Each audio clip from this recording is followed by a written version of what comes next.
Hello Travelers! In this video I would like to make a brief comparison between our two first Dendro sub-DPS characters available in Genshin Impact, Collei and the Dendro Traveler. For that purpose I will be comparing their efficiency in a Hyperbloom team, while shielded to avoid interruptions. For this test I have given them exactly equivalent gear. Both are using their respective Favonius weapon at Refinement 5 and at level 70, and the exact same artifacts as each other, which are 2-piece Noblesse and 2-piece Emblem with an attack % goblet. That is not to say these pieces of gear are the best or even good on them. I merely chose them in order to obtain comparison results that are as fair as possible.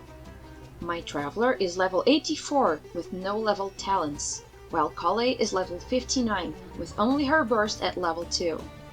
We will be fighting our friend Masanori for this showcase, mostly because of the fact that he heals up halfway through, and it will allow us to test how both characters react when they don't start the fight with a 100% charged burst. I will also refrain from using the remaining party members' bursts, as this is meant to highlight the differences between Collei and the Dendro Traveler as close to an in-a-vacuum state as possible. As you can see, Collei's burst has a lower cost and deals Dendro damage more frequently. The downside to using her is that her area of effect is rather small and doesn't last very long. The duration issue can be mitigated by ascending her a little farther, bringing its uptime up to 9 seconds from the original 6. The size remains an issue, and you can tell that Masanori will often leap outside of the area, which leads to even less reliability. To counter this, you might want to bring along Venti or Kazuha for the crowd control they offer. On the upside, Collei's burst cost and cooldown are slightly lowered, meaning she can more quickly bounce back from missing her enemy a first time. Her Dendro application is also faster, which will help bring up the total of her raw damage. Here we ended up with a total match time of 1 minute and 56 seconds. The Traveler brings in a more reliable burst on the first try. Its area of effect is far larger, and you have a few options to choose from when it comes to enhancing it. You could choose to hit it with Hydro first for an even bigger AoE, but in most cases I find that rather than an even larger size, it is better to hit it with Electro for the increased speed in dealing Dendro damage. Unlike Collei, the Traveler's burst has a higher energy cost and a longer cooldown, meaning you will have to make the most out of the duration they offer, because getting it back up will be slightly harder.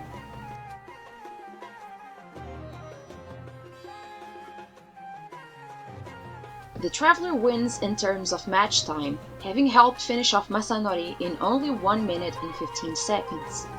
As for my final considerations, I believe the numbers speak for themselves.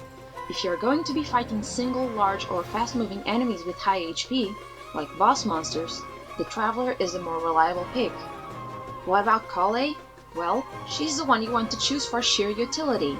Her being an archer is a blessing in disguise, making her more practical for activating Dendro monuments from a distance or knock down enemies from high places, like Hilichurl towers. Her burst duration should be sufficient for most overworld enemies, and even if they jump out from its AoE, it should still be easy enough to finish them. So if you're going to the Spiral Abyss or kill bosses, the Traveler might be better, but if you want a more versatile source of Dendro while out exploring Sumeru, and especially if you are lacking an archer in your overworld party, you might want to consider Collei instead. That is all. I hope this video was helpful, and see you in Tevat!